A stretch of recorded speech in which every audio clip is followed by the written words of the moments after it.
So Matt GUASTAFERRO, thanks for coming on the show. Yeah, man, you got it. It's good to be here. So Chief Mischief-Maker, Hugo, Hugo Entertainment. I had the Hugo Creative, yes. Chief Mischief-Maker. So what is a Chief Mischief-Maker? Yeah, right. It really is about trying to create an atmosphere that we want people to kind of like really buy into, to be what they want to be a part of, they want to have some fun with, and that's what it boils down to. It's like, let's have some mischief, let's have some mayhem, let's have some fun doing what we're doing. And so we really just kind of leaned into that, and that was one of them. So like for myself being the owner, it's like, oh well, you know what, let's just change it up. And changing it officially on LinkedIn was kind of like, it felt risky. So yeah. And you know, people like, they seem to respond to it, and if they don't, I really don't care. Like, it's okay. Did you have to like create your custom title in LinkedIn? Or did they? I'm pretty sure they did. I didn't have. Let me type it in. So I was like, all right, I'm gonna roll with it. Right. Yeah. So yeah. I mean, no, I get that, because I mean, one of my biggest inspirations for being a filmmaker and also being an actor, and always want to make whatever it is I'm doing, I always want to maintain myself somehow to remain in film, TV, is like getting paid to pretend, getting paid to make shit up. You know, it's cops and robbers, you know, but like getting paid to do cops and robbers now. Yeah, it's like somebody asked me like, well, why do you do what you do? And this answer is pretty simple. I like to make something out of nothing, and that's really what it is. And so like, as we talk through this, you'll kind of see that, like, the question of like, well, what do you guys do? If it's creative and I get to make something out of nothing, that's what we do. I mean, you know, yeah, we do the TV network stuff, we do the nonprofit stuff, this kind of stuff, like, and it's a ton of fun. And it really is the idea of making something out of nothing for people to enjoy. Yeah. So yeah, it doesn't matter if it's, you know, it's a poster, it doesn't matter if it's a trailer for a movie, doesn't matter if it's like, let's just have some fun creating. Because I think like at some point, if you're a creative individual, you're going to find a way to put that to use in something. And yeah, we all have our expertise, we all have our, you know, the things that we're really good at. Like for me as a designer, there's certain types of design that I dive into a little bit more than others. Mm-hmm. There's other types of design that takes me a little bit more work to get into. So that's pretty normal, but still at the end of the day, like, I want to create something from nothing, you know, and I think that's really what it boils down to. And how can we have fun doing that? Yeah. And you know, even with this podcast, you know, like when quarantine started, you know, right before quarantine, me and some partners, we got a couple of web series going, and we had pulled them off on, you know, even lower than quarantine budget production level, even lower than that kind of level of production budget and production level. But then it was just, you know, with me and the wife, and we had the kid, and we couldn't have anybody over, especially those first 6 months. Yeah.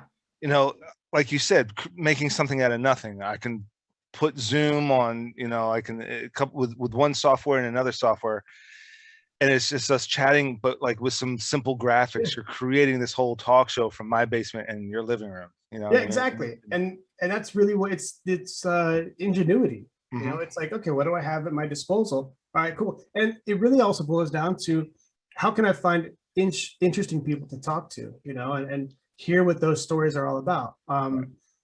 It's funny you talk about the podcast you've got going too. Like, we started working on one for ourselves that is, it's not trying to talk to like the CEO or the CMO or whatever. It's like, yeah, sure, we'd love to, but we want to talk to the everyday person. We'd love to talk to the editor at the, you know, Fox or something like that. I'd be like, so what's your everyday like, you know, and to find out, oh, the guy likes music, or the chick likes whatever, you know, like, and they're just really get into like who they are and why they want to do what they do, because the stories there are going to be really funny. Mm-hmm. They can be boring, but they can also be funny. And I think that's kind of the interesting thing about letting creatives be creative on the fly and just see what happens, you know? So I get what you're saying. And, you know, like the ideas for this podcast, you know, there's been a lot of breaks, obviously, because time constraints, and especially back in March, I thought, hey, this might be the thing. This is something I'm gonna do. Yeah. Because there's really not much else going on. But because I started doing this, then I started getting other, corporate industrial work along this line. And then I've never been busier in my life this last 12, I'd say 12 months, April to April.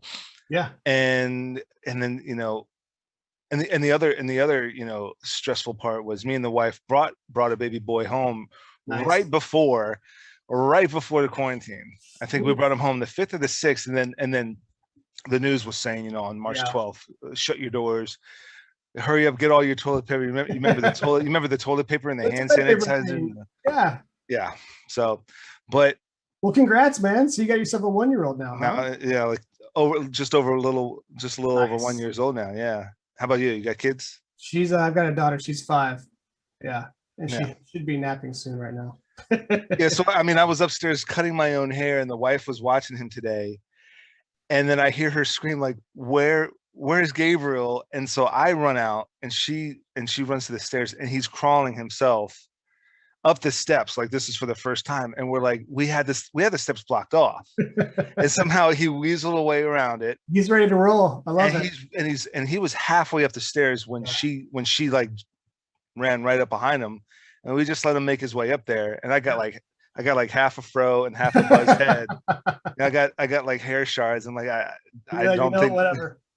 And like just running out there, but yeah, it's like all these crazy things. But like you said, back to what you were saying about the magic of making something out of nothing. At this point, we all know the stories behind the Matrix and Star Wars and I don't know, Indiana Jones, and how every time when it comes to the first movie, there's no money, right? They're winging it.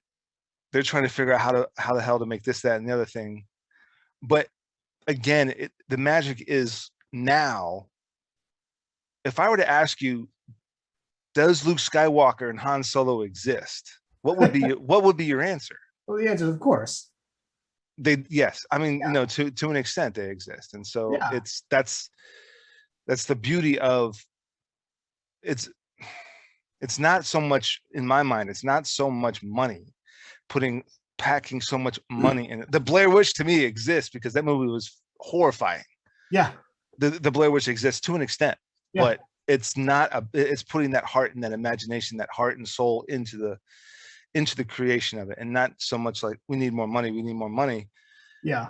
It's more of, okay, let's think outside the box and make this thing work because it's awesome and it's amazing. But you look at what George Lucas did with that, of like, he invented ILM. Because he had a need for it. I've got this movie that I want to do.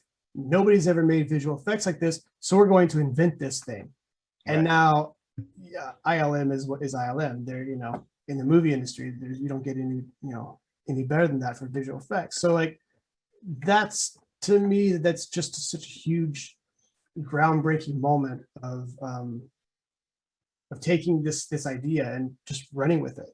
And to hell with money. I'm just going to do it. And going to prove that it's successful, prove that it's entertaining, prove that people are going to want to watch it. And now here we are today. It's a multi-billion-dollar industry. So yeah. Well, going back to the quarantine, the past, for me, this is like the new year. I've been running my time off of the quarantine, not really like January 1st to January 1st. But how have you been impacted? You have a 5-year-old daughter? Yeah. Family, the work. So it was, it was. So she was 4 when it happened. So that made, she was in preschool, and then the preschool shut down. So for the summer, she was, she was going crazy, and we were going crazy, and the pool closed out at the building that I was living in. Like, it just made it really tough. But trying to get through that, we did, obviously, and everything's going great. She's got, is in a preschool now that she loves, and it's small, so we've had no issues. She's been there since August. It just makes it easy. It gives her a place. Like, 4 and 5-year-old, man, they gotta be with kids. They gotta be doing stuff. They gotta be interacting. Because when you're trying to work, trying to run a company, trying to, whether you run your company, whether you work for other people, you work for the government, like DC out here, a lot of people do, like, you just can't spend your day entertaining a 4-year-old. You just can't, and then so that leaves this, like, I had this really weird schedule where I'd work for 30 minutes and I'd play for 10 minutes. I'd work for 30 minutes, I'd play for 10 minutes. So by the time the day's over, I did 2 hours of work, but I didn't do 2 hours of nonstop work. Right. And it really made it difficult. So I ended up working a lot at night after she went to bed, is where I would put 3 or 4 straight hours of work into stuff. Got a lot of accomplished, but it just was really difficult. And I know that a lot of other people had similar situations, but you make it work, and kids are resilient, so that's good. But yeah. And then the work thing, I mean, as soon as it was that quick, I just told everybody, hey, pack up your computer and go home. Like, take what's on your desk and just take it home with you. All of our stuff has already been on the cloud for a while, so that was easy. As long as we had internet, we could get plugged in. And I think we lost a day, just that one day. Oh, yeah. And then from there, like, we were busier than we've ever been last year, it was a great blessing for us, but man, it sucks to have to say that, because a ton of my friends and colleagues were not. Some of my friends and colleagues in this industry just got hammered. And so it's just a really tough thing to be able to, we were, able to be successful, but I felt really bad for the friends of mine who struggled through it. So yeah, but it's just a weird set of emotions as you're kind of rolling through all of it. It's like the highs and the lows of everything. But I mean, we can barely, we try to think back to, the first 3, 4, 5 months. And I mean, for me, what really sticks out, I guess, was like some of the more worldly or national events, like BLM over the summer and the Capitol over the winter. And but for us, I mean, this kid, we had so many little micro evolutions, and my brother just had a daughter, I think like 2 weeks ago. He's got all these questions like, how did you do that? And I'm like, dude, I don't even remember that shit. Like, you're upset and you're frustrated because of the crying, and you have a headache, and you're losing a little bit of sleep, and you're going to wake up 3 months later and things are going to be so smooth, and you're going to be like, I don't even remember what the hell happened 3 months later, 6 months later. Yeah. I mean, it's like that. And I think, not to be a braggart, but me and the wife were blessed. Our kid was really not that cranky. That's awesome. Not that much of a troublesome sleeper at night. Eats everything, drinks everything. Well, you can't ask for anything better than that. Like, that's, every parent wants that. Every parent wants to be able to say, like, oh man, talk about being blessed, hashtag blessed. Like, we were, what do I want to say? Like, I can't apologize for that, but you enjoy it for what it's worth, and try to like send some wisdom on to other people who may be struggling with something else. Paying it forward is really, it means a lot too, So yeah. And like you were saying, like, you only lost a day with the business. You kind of only lost a day of work. And for me, being full-time freelance, I was always ahead as far as payments go anyway, as far as like expenditures, and like, I wasn't living paycheck to paycheck. I always had like maybe 2 or 3 paychecks ahead as a freelancer, which it took me a lot of work, and a lot of those AV gigs, those schlepping steel, or hanging speakers, hanging lights. It took me about a year of those kind of gigs packed into the other kind of gigs to really kind of get sort of slightly ahead. And so when the whole quarantine thing happened, it was like, hey, listen, I got the second seasons of these 2 web series in the can. Babe, you take them during the day, I'll take them at night. We had like a good 4 hours of crossover, but then she would go to bed at like 7 or 8. She's still recovering, from the birth. I'd have them in the bassinet. We'd had 2 bassinets. I had them in the bassinet next to the editing suite, and I got the headphones and I'm editing. And it was like every 2 hours. I don't know if you remember, every 2 to 3 hours on the dot, diaper, bottle, back to bed, diaper, bottle, back to bed. And I would do that, and then he would fall back to sleep. back to editing for That's two awesome. and a half hours. Yeah. And so like, I think I knocked that out, and then I, you know, scheduled those YouTube releases, but I knocked out all the editing and the uploading in a month. Yeah. Probably less than a month. And then it was like, okay, let me start the podcast. But me and some colleagues, those colleagues I mentioned to you earlier, tried this whole virtual podcast thing twice before and failed twice before. But it was a whole virtual thing. I would bring you in on Skype. Well, I would bring you both in on Skype, and I would bring you both in on Google Hangouts. But I would only have your Skype video. I'd only have, you know, the other guy's Google Hangouts video. I would have mine as a hard cam, and it was a disaster. Yeah, right. And then the second podcast we tried to do was just audio with Anchor and like a phone call or something like that. I forget exactly the text of that. But then with the quarantine, it was like, all right, I'm just going to buy a premium account of Zoom. Right. Why not? If you're using it, you might as well, you know? Yeah. Pays for itself after a while. Yeah. And, but it's just like you said, it's making something out of nothing. And it's kind of having that foresight, because even years before the quarantine, I was kind of maybe a third at remote work. I don't know how much remote work Hugo was doing, but for me, it was kind of just like, I've always been trying to get myself to be able to produce from a micro studio, from like maybe I always had, you know, before I even met my wife, I was trying to plot out like a mobile van, like one of those vans with a solar panel powering the whole van. Sure. A little what is that called? A DNS line somehow. Right, yeah. And like vlogging travels, vlogging gigs. I would drive to New York. I would drive to Florida. I'd drive wherever for a gig. But kind of doing like my own personal BTS travel vlog, and then a podcast maybe, and then something else like out of a van maybe. But yeah, it was always like this: how can we make all this stuff micro and still be high quality and have the same content? It might not be Howard Stern quality or Joe Rogan quality, but there's still going to be that content, that quality of content, right? As opposed to the quality of production. Well, nowadays it almost doesn't matter with the quality to a certain degree. I mean, if it's entertaining, people will watch, people will listen. It really is like you could do it, and it goes back to, you know, Blair Witch is a great example. Like, yeah, that was pretty raw, pretty gritty. It wasn't, you know, 1,000 lights in the studios and the CG and all that kind of stuff. It was, you know, handheld, get after it, and like kind of same things with what we're all doing. I mean, you can have a great setup, great audio, but if it sucks, it sucks. It's a shiny turd instead of a you know, smelly turd. Guess what? It still stinks. So, like, you know, what are you gonna do about it? Yeah, so, I mean, really, you've got your $100 million movies with terrible acting, and that just flushes the $99 million down the toilet. Yeah, I'm not buying this performance, the terrible acting.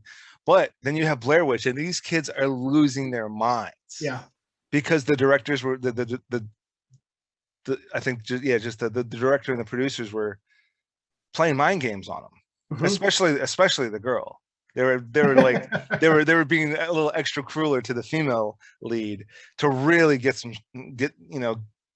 good stuff out of her. Well, you know, it would be interesting to do like, where are they now, the actors of that, and like, were there any do they still have some like bad dreams from it? Like, what's any repercussions from it? That could be an interesting little series, but you know, who knows? Yeah. Well, have you been back on set? Have you been back on a set or out in the field, out on location? We did let's see, we shot funny enough in Florida for a music video. Yeah, right. It was a down and back kind of gig in December, where we just packed a bunch of stuff into one day, flew in, me and a DP flew in on a Friday, shot all day Saturday, and then flew out Saturday night. I mean, it was that quick. And it was run and gun style kind of thing.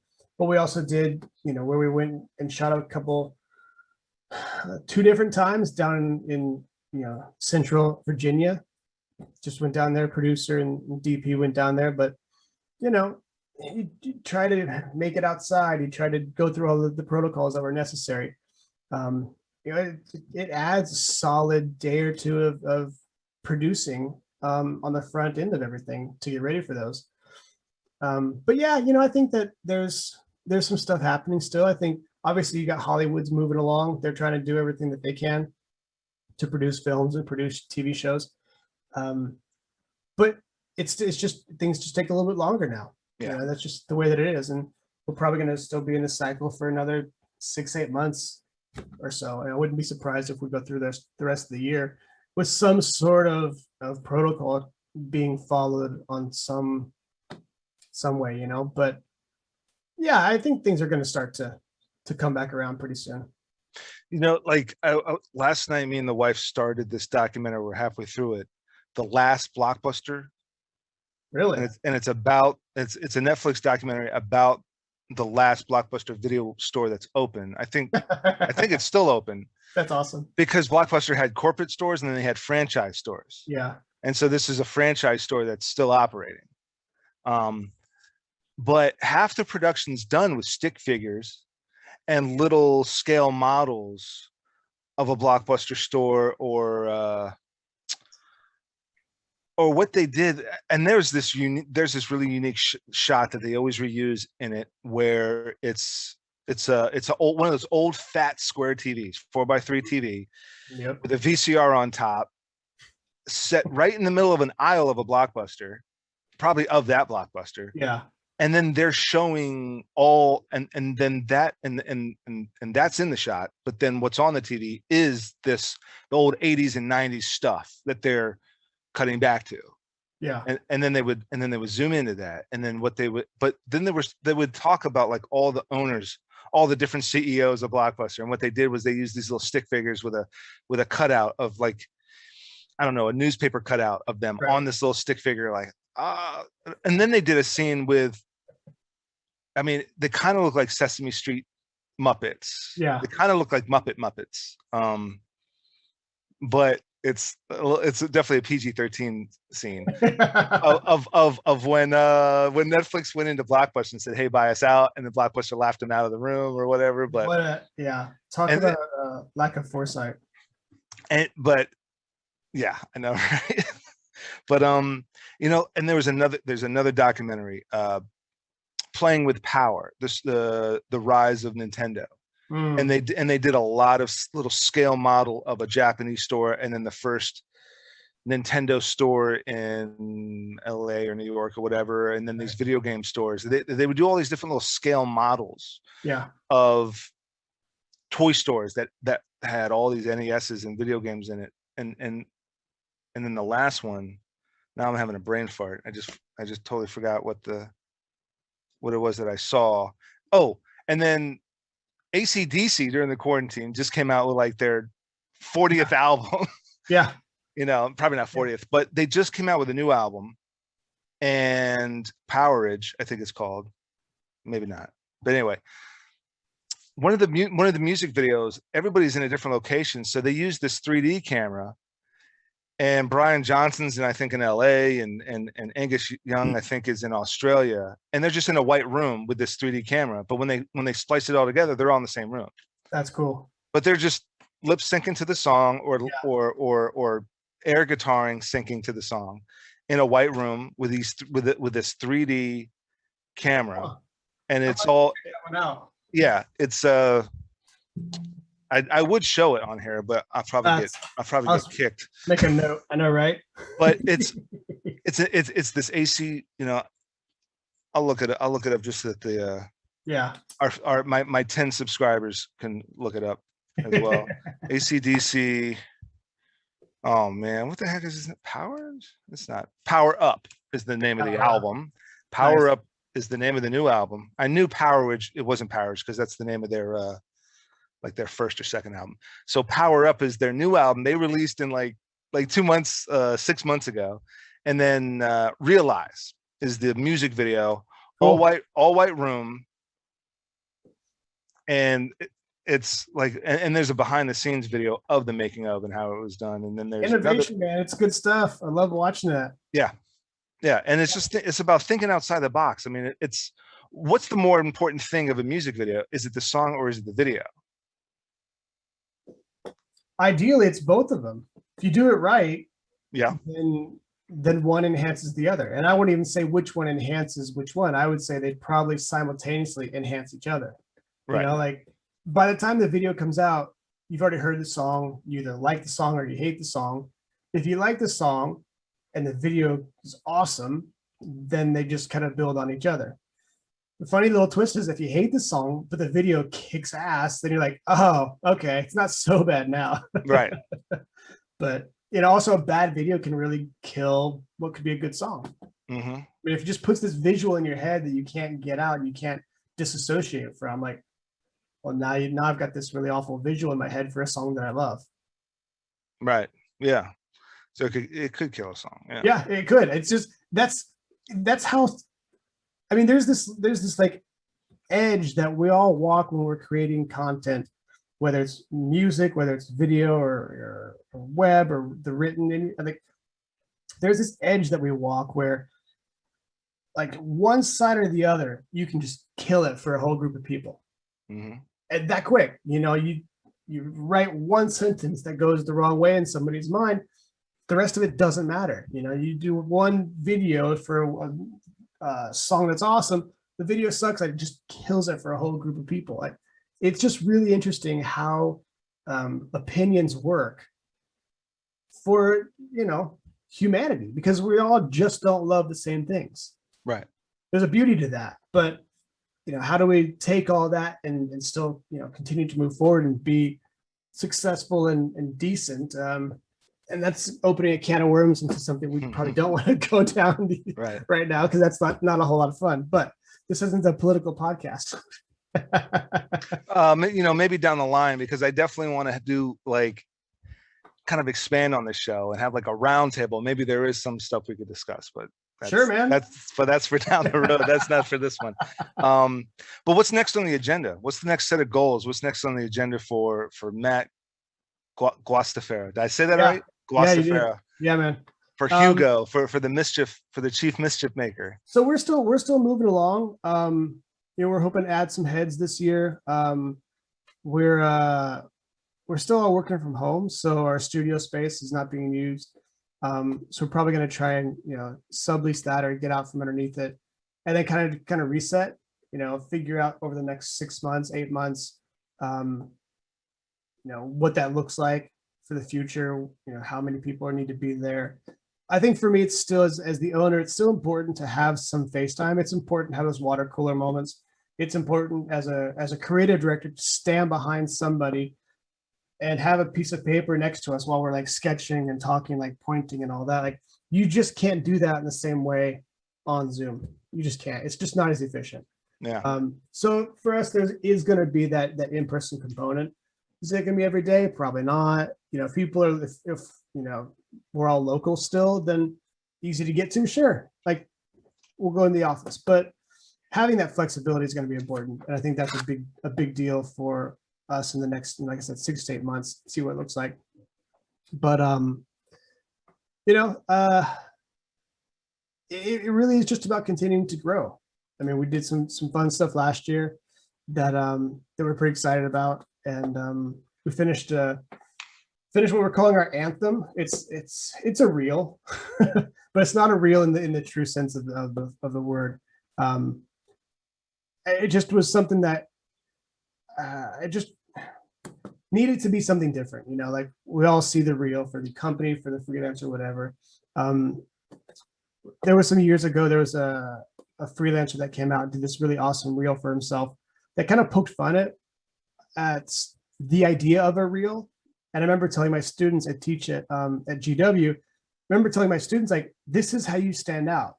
He's telling a story about himself, but he's also kind of having some fun, poking some fun at the industry. And, he is, he's asking people to look at him. And there's something to that. And then a few years later, there's a shop out in LA who did a really awesome, Anthem/Reel. Same kind of thing. They're telling a story about who they are. So for us, it was this question of like, well, who is Hugo? That's something that I get all the time. Every conference I go to, every Zoom I'm on, every phone call, every time I go to lunch or drinks with somebody, they want to know who Hugo is.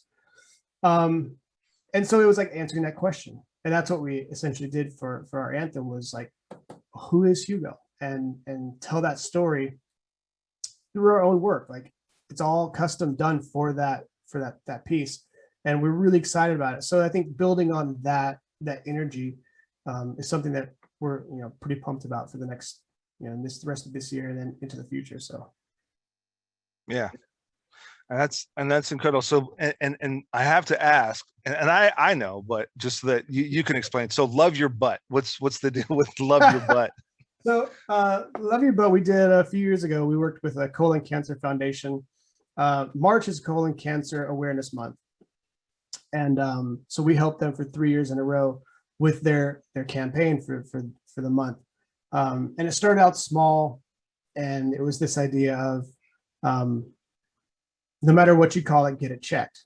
And that, coupled with, this tagline, Love Your Butt, and trying to figure out like how you can talk about your butt and how you can talk about, the disease that happens in that area that is terribly deadly. Like, people don't want to talk about it. That could be. Yeah. Yeah. It's the second leading causer of men and women among cancer. So like, and it's the most preventable.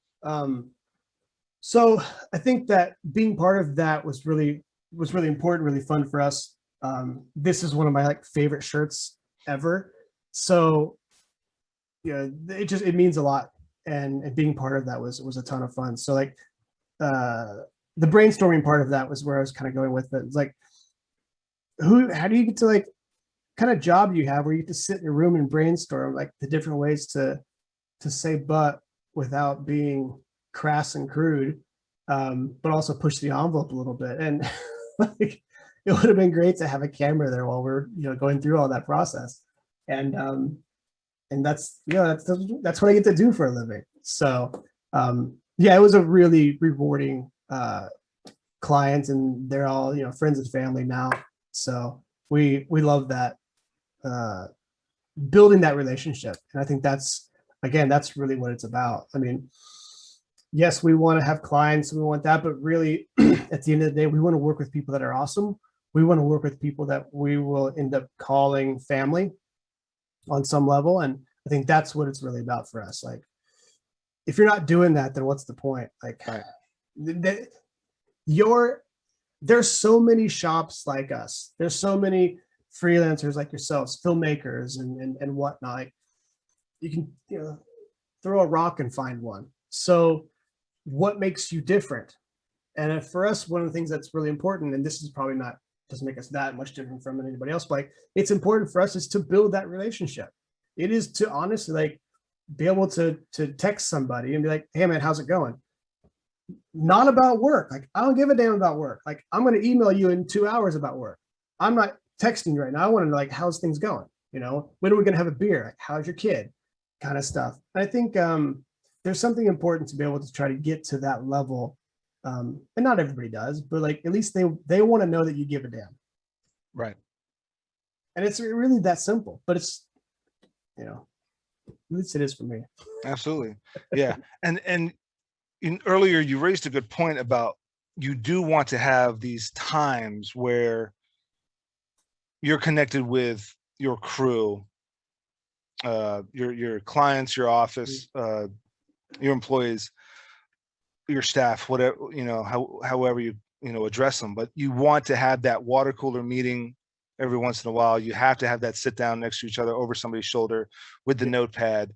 There's been times where yes, I do have to have people over here to shoot something. I have to have them in front of me to shoot them, to film them, to record them. But sometimes it's gotten to the point where, this thing has to get fixed. I can't be there to, be right next to them. And we'll do it so remote, to the extent of Zoom or even less. Here's an email, here's my direction. here's an opportunity for you to not only act or voice record, but here's also an opportunity for you to not just be directed, but to kind of direct yourself as well, to be creative, to have a creative input into my show, into my web series. Here's what I'm looking for. Yeah. But I can't be there to direct you. I can't be there to even shoot it or record it. And I've had to have people, record their own voiceovers. They had a couple of notes for me and they sent me great stuff. And really what it was Wheel of Fortune or Wheel of Misfortune. It was, wheel of the wheel of artistry or the wheel of creativity, and it's going in there and it's gonna get used. And another way, I designed a couple of my web series to where I can cut around things that I absolutely can't use. I can always cut around that. But sometimes there is that toss the coin, roll the ball down the hill, see what we get. And that's what's going in the can. That's the final product. Happy accidents, I like to call them. Absolutely. It happens way more than I think it should, but they do happen. And it's pretty awesome when that does happen. It's like, oh, sweet. It makes you kind of giggle and giddy. Absolutely.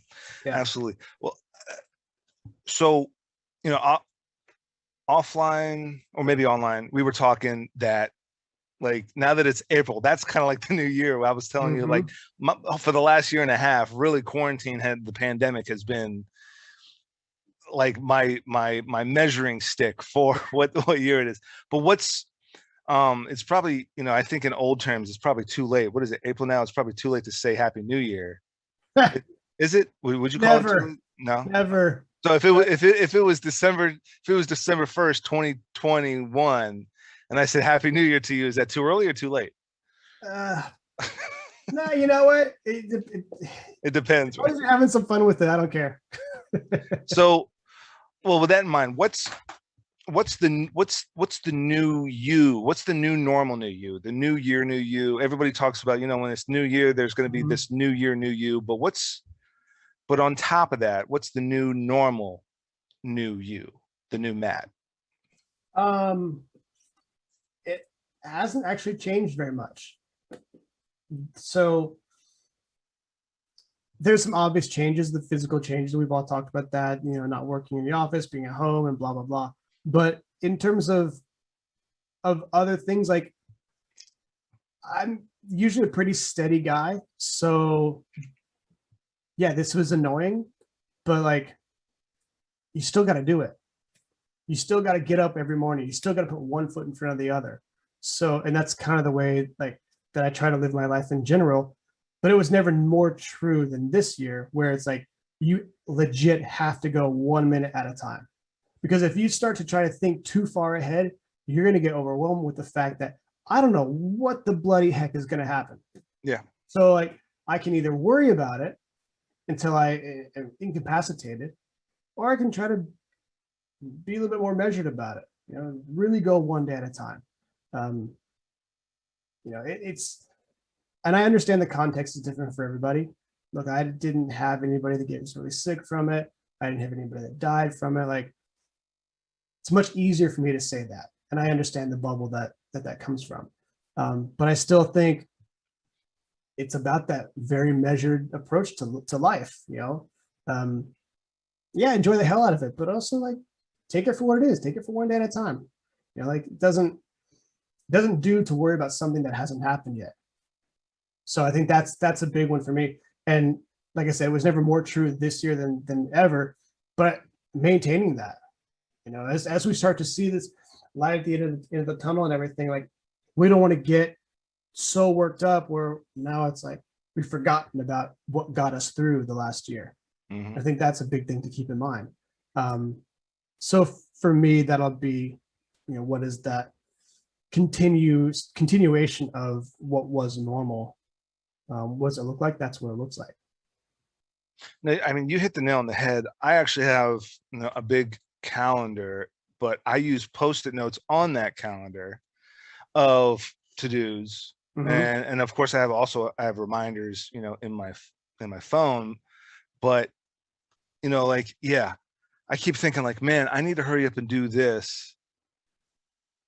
I'll just write on a Post-it note and I'll say, I'll do it on this day. I can't do anything until the end of this week because I have to have all these people over here before I can tear all this stuff down, pack it up to go do something else. But still that might change. Yeah. Because I've probably, there's so many guests that I had to bump, 20 times. And luckily you're not one of them. But there's been a bunch of guests where I'm like, hey, something came up this whole week. Daycare, somebody at my daycare came in contact with somebody that might have COVID. So my daycare closed for a whole week. Yeah. And it's already limited daycare. Yeah. But now they decided to close. They decided to close all last week and the week before. And today's Easter Monday, so everything's closed. So hey, Easter Monday. When did you hear about what that is to you? Like, I've been going to church on Google Maps, on Google Calendar. Right. Like, I've been going to church my whole life. I know Good Friday. I know Easter, right? I've never heard of Monday. Never heard of it. This year, like my daughter's school, they're closed today for Easter Monday. I'm like, wait, what? Since when? Because since when? And it's and on top of all that, it's a Swedish holiday too. Some of my dad and stepmother expatriated to Sweden, and they're like permanent Swedes now. But it's a Swedish holiday. It's a U.S. holiday. Yeah. My wife is Jewish. She knew what Easter Monday was, and I never did. I've never heard of it. And I can't remember schools being closed after Easter. I can't remember that. No, I don't know I don't think the public schools are closed. So she goes to a small like private preschool thing. So they were able to close. But I think public schools are all open. If they're, I guess they're still, they're in school. Like they're open. My wife's school is closed. Is it really? Yeah. Wow. Yeah, she's off today. And she's a third grade teacher, and right now she's still doing virtual. Right. But there's no school today. And I was like, and so I got stuff on the calendar. Like I've got like this podcast. I got other stuff on the calendar, and she's like, babe, but I thought we were gonna do something Monday. And I'm like, for what? She's like, I'm off. And I'm like, for what? Like the Monday after Easter. So funny you said that because I thought the same thing. So her mom and I co-parent, and she was with her mom last night, and I was like, hey, so I got a crazy day today. I've got this podcast at 1, and her nap time is a little bit after that. I was like, all right, I'll get over and get her early. Like, I wouldn't have scheduled it on a day that I knew there was no school. Right. But here we are, it's all working out just fine. So it's just really funny. Like you said, Easter Monday, and it's like a trigger for me. Like, what the hell is Easter Monday? I had no idea until this year. Yeah. And because poor Melissa, my wife, like a lot of the Jewish holidays, the school's not closed for her. So we have to go to this late church temple service for her for a couple of the high holidays. And then she's got to work it. She's got to get up at 6 a.m. back then before virtual, but she had to yeah. But I mean, and it's a thing in Sweden, Easter Monday. So even more so, like, where the hell have we been? What happened? Yeah. Well, definitely a new one. Yeah. Well, if there's one last point, one last bit of advice that you'd want to put out there, creatively, filmmaking, just life in general, that's up to you. But what would that be?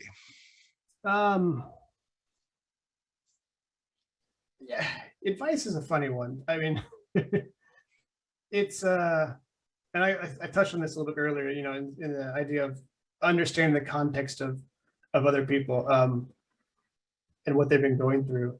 I think it does go back to really that one day at a time. I can't stress that enough for my life about focusing on what's in front of me. Knowing that, yes, I do have to plan. Like, my daughter's birthday's in December. I got to plan for that. I know that, but I don't need to worry about it now. So it is putting it all in that context of, and it goes for business too. It's, running the shop, knowing that people work for me, knowing that the things that I do have an impact on their livelihood. Like, that's huge and it's great responsibility, but I still have to try to focus on like what we're doing right now with an eye on the future. Like, you always have to have an eye on the future, but in terms of where your emotional stress and energy goes, like, it doesn't do me any good. And I think that, there's focus on today because tomorrow will take care of itself kind of thing. And for me, that's really what it's about. That and enjoy the hell out of it, because you only need to do this once. Mm-hmm. I think if we can try to figure those two things out, I don't have to totally simplify life into two, very like buzzy, catchphrasy, moronic things. But I think it is super true, and I think trying to like pass it on to, my 5-year-old right now, and she doesn't have a clue. Her emotions swing on, on a dime. But it is still some certain truth to it about like enjoy the hell out of it and get into every day for what it's worth, man. And so what I would say to that is that there's apps for all that. Everybody wants to be structured. Everybody wants to be structured. Everybody wants everything. Yeah. And I'm like, there's an app for that. I got a calendar that remind me of birthdays, anniversaries, holidays, Easter Monday, apparently. I've got an app for that. And then like, you can set things to like remind me 5 days prior. Mm-hmm. Remind you 10 days prior. Okay, so and then when you think about it, you can, it's it's Gabriel's birthday. He's gonna be 2. What should I get him? I don't know. So you might Google some decent ideas for a 2-year-old boy, some decent birthday gifts for a 2-year-old boy. Okay, add to wish list, and then you wait, and then you get another reminder. Okay, buy that now. Yeah. And then you get another reminder. Okay, start setting up the party. But it's like, more importantly, like you said, live in the moment. Now my fear is to all this reliance on apps, because who knows? I mean, this was a rough year. Who knows? Like 20 years, we might not have those apps anymore. You never know, because I always have that in the back of my mind. We might have to be back to like, chalk and rock walls. I hope not. I certainly hope not. Do you long to be disconnected? Like, do you think about like, we've become so connected now that I'm from an era, like I was born in '80, so I remember telephones. I remember dial tones. I remember my parents had in their bedroom like a rotary phone, which we just kind of kept because it was fun. But there's something now about like, if I go out for 30 seconds and I don't have my phone on me, I feel like I need to turn around and go get it, because I'm so used to being able to be connected and have somebody reach out to me or text somebody or like whatever. But it's like, the world is going to continue to go on for 30 seconds if I don't have my phone. So I think that that kind of scares me, as reliable as we've gotten on them, or as we rely on them even more, like the need for it. So like, is it something that you long for? Do you like think about, I wish I wasn't connected? I have those moments where I do. Yeah. But I'm a struggling filmmaker. I'm, a struggling actor. So being connected and constantly promoting my media, I mean, it's never anything personal. And she loses her mind. She goes, "You never post anything of," I'm like, you can do that. Right. I don't do that. Right. I post, it's all like the podcast episode. It's a promotion for that. It's a blast. Right. It's a social media blast for this episode, for this web series, for my reel, for my production reel, for my acting reel, whatever. It's always a social media blast for media promotion. So as far as tech goes, I'm not really all that connected, except for LinkedIn maybe. And I'll be honest with you, I was spamming the hell out of LinkedIn, and that's how I probably connected with you. Yeah. And then I messaged you. Yeah. And my strategy was starting with local film and TV actors and crew and producers, and then I started reaching out to like the East Coast and then all US, because it was just like, I'm just spamming the heck out of LinkedIn until they say, "You've reached your limit today." Yeah. Okay, do it again. I won't do anything tomorrow. I'll do something totally different tomorrow, and then I'll come back to it the next day, whatever my schedule is. But as far as me personally being connected, this is the connection, really. And I'm actually chatting with you and trying to make a product out of it and trying to make a brand out of it. But this is the connection. And when those happy accidents, like, okay, daycare's completely canceled, it's Mr. Mom's Daddy Daycare for 2 straight weeks. Right. That's it. And so I had to like just tell people, hey, I'm sorry, I have to bump everything again. Sure, but that is the disconnection. Yeah. And that is going back to like my kid playing with plastic toys. not much different than what I played with 30, 40 years ago. Plastic cars, stuffed animals, little puzzles, and bouncy balls, and that's it. Yeah, and I'm just hanging with them. Sometimes I might put the TV on, sometimes I won't. And so I think with those, I definitely take advantage of those, like you said, happy accidents, but those personal happy accidents, to where it's like, hey, there's no choice. Yeah. I gotta dump these 2 weeks. And I am now disconnected. And I then set a reminder on my phone for, and I was late, actually. I screwed up because it was Easter, and it was Easter Saturday, and then it was Good Friday. So I was supposed to send out reminders to you and somebody else, much earlier, but you got back to me. The other one was a no-show. So well, it's like my calendar now. I put everything in my calendar. Yeah. Just because it makes it that much easier to look and keep an eye on what's going on. So like this one's been on here for a while since we've made it. But yeah, I'm glad that we did. But see, the thing is, I was so disconnected last week and the week before. Yeah. I forgot to catch up. And luckily I remembered, and I looked at my calendar for this week. It's like, oh crap, I got to email these guys, as do my usual reminders, just to say hi and reconfirm and all that stuff. But there's those moments where it's like, it's for being a parent, I guess, especially with a newborn. I can't wait to see what happens when my kid turns 5. At 5, 10, maybe a little bit more self-reliant. Right. You're going to do this for 2 hours, and I'm going to do this for 2 hours. And then after that, for 2 hours, we're going to go jog. We're going to go, play ball, shoot some hoops or whatever. Yeah. But, right now it's like, that's the joy of something falling up, something basically falling apart. Right. But it works out. That's what we did with quarantine. It did not work out for a lot of people. Yeah. It truly was more of a blessing than it was a curse for us. I started delving in a whole lot. I started delving in a whole new line of work with remote work and live streaming and this kind of production. Yeah, totally.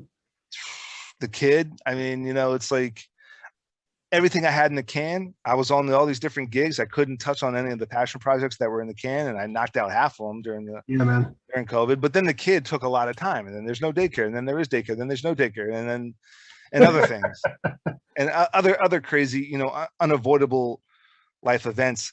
And so that's where I definitely you excited me with this subject. It's like, how do you disconnect? And it's like taking advantage of these cluster Fs, but utilizing them in a good way.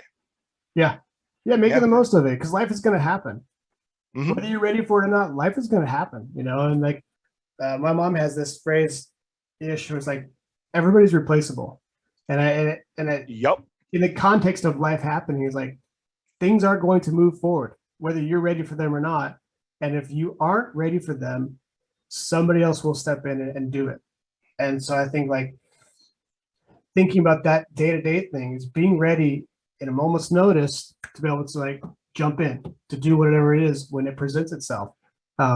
So I think that, again, is just one more example I have of why, to me, it's important to be ready every day, whatever it is, instead of trying to, like, be preoccupied with something that's going to be happening that I have no control over right now. It's really that simple.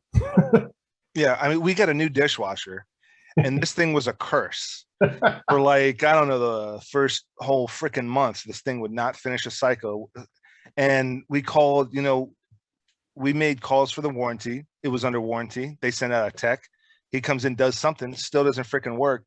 So that's why I just, like, took off my shirt, and I'm like, all right, I'm figuring this thing out. I was supposed to be editing stuff, and I was supposed to be working on other stuff. I'm like, nope, I'm figuring this thing out. Yeah. And I find a whole bunch of stuff in the basement. I didn't know it was there. I start fiddling with stuff. Now, not only does the dishwasher work, but the shower upstairs in our bedroom gets hotter quicker now. We're not standing there for like 10 minutes waiting for the shower to heat up. Happy accident. Look at that. Happy accident. And And then I start, as you tinker with things and as you just like, stick your head all the way into this thing, which I literally stuck my head all the way under the freaking sink in the kitchen, you start realizing like, oh, all these pipes, that's how this thing works, and that's how that thing works, and maybe that's how another thing works, and then like you said, happy accidents, man. Yeah, it's just and life happens. And then and the wife, during quarantine, the wife was concerned about the drinking because we were drinking a whole lot more, and then she's like, okay, we really have to stop, we really have to slow down, because the kids, we're gonna be way more hands-on with the kid, because it was just like wine bottles and beer cans in the recycling bin. And and so then finally I do the dishwasher. I'm like, I'm having a 6-pack to myself today. Yeah, this was a day. And she goes, this was a victory. You deserve it, baby. Yeah, it's like having a good time after it. But that's where the feel goods come from, because we ain't washing those freaking baby bottles by hand anymore. It's a nightmare. So spoiled. Yeah, so spoiled. Back to the tech though. Yeah, because once we're gonna get back to washing dishes in a stream or something, right? I don't want it to happen, but that's always in the back of my head, is that, listen, people are making too much out of, what am I going to do next week? What am I going to do next month? There's an app for that. There's an app for everything. There's an app for the kid. The wife's like, oh, this, that, and the other thing with the kid. And I'm like, we have that app. Yeah. It has told us when to start looking out for teething. It has told us when to start with puree. It's told us when to start with soft meats and breads and cheeses. It's told us to do that. At the same time, we have to keep in mind, one day we're going back to, the big old books where you got, how to take care of your kid book. Big, like, we're going to have to go find these books somewhere. Go to the library. The Walking Dead style. I don't know, man. Like all those old books that they found in that, in the basement of that prison, and they found all those books and they just started reading. And but yeah, I mean, Matt, this was a blast. Man, this is good stuff. Of course, any plugs, links, socials you want to put out there? Hugo-creative.com. That's our website. Go have some fun, poke around in there. Other than that, whatever links you add to this, perfectly fine by me. Awesome, Matt. Well, Matt GUASTAFERRO, I can't thank you enough for coming on. It was a blast. Once the floodgates open a little bit more, definitely would love to team up somehow. I'm in Arlington, so yeah, I know. Yeah. I'm in Montgomery County. There you go, man. Right down 495. So yeah. Well, to my viewers, I hope I've earned the privilege of your time and viewership. I know my guest has, and until next time, you know what to do. To the viewers out there, if you want to become an honorary member of the Zombie Squad, send me some, hit me up on any of the socials. Send me the name that you want to be credited as a honorary member of Zombie Squad. Send me your favorite 1 or 2 profile pictures, avatars, what have you, your profile pictures on Instagram, Facebook, whatever, and we can squad you up. I will make you an honorary member of the Zombie Squad, and I'll design all the stuff. I'll design a t-shirt, I'll design your logo, your whole Zombie Squad kind of profile if you want to be an honorary member of Zombie Squad, and give you the options to buy a t-shirt, to buy a phone case, to buy a pillow, to buy a tapestry, to buy a hoodie, to whatever the hell you want. But if you want to be an honorary member of the Zombie Squad, let me know. And but they got to put in the work though. All they have to do is send me 1 or 2 of their profile pics, and they'll be an honorary member of the Zombie Squad.